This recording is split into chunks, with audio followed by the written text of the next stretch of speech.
L'hiver met les pistes à l'épreuve. Le passage, le poids, le gel et le dégel finissent par les déformer. Avant de transporter quoi que ce soit, il faut d'abord refaire le chemin.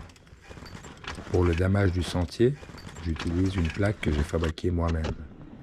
Elle tasse la neige, elle referme les traces, elle lisse le passage. Une piste bien faite, c'est un cheval qui force moins et un travail qui avance mieux. Une fois le chemin remis en état, on peut aller chercher de l'eau. En hiver, l'eau ne se prend pas au robinet, elle est sous la glace. On descend jusqu'à la rivière, la surface est figée, mais l'eau circule encore dessous. On perce la glace à l'intérieur, le reste est simple, mais il faut le faire proprement. Dès que l'eau apparaît, on installe la pompe à essence. Rien de compliqué, quelque chose de fiable qui fonctionne par grand froid.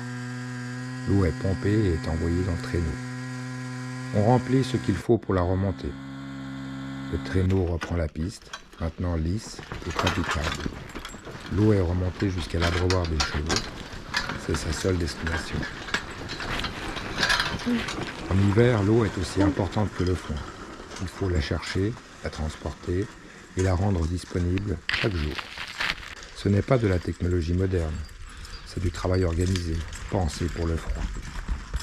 Quand le chemin tient et que les bêtes boivent, le reste peut suivre. Le travail est simple, répétitif, mais essentiel. Et quand il est bien fait, il se voit à peine. Si ce que je vous montre ici vous parle, j'ai écrit un livre. Ce n'est pas un livre de recettes, ni de grandes théories. C'est simplement le récit d'un homme, d'un cheval, et du travail qu'on fait quand on décide de rester droit. Il s'appelle L'homme, le cheval et la terre. Il est disponible sur Amazon.